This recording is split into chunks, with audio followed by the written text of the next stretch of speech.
Here's a quick and easy way to cut a small strip of 6mm Hardie Backer. Place the spirit level. I'm going to give it 2 or 3 good scores.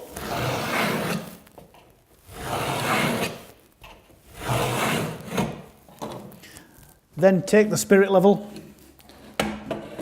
place it underneath along the cut, and then with your claw hammer, initially you're only trying to weaken it.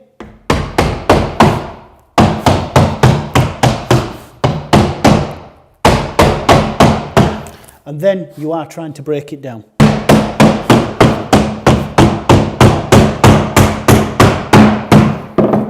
And then you just lift up, give you a nice, clean cut. Easy.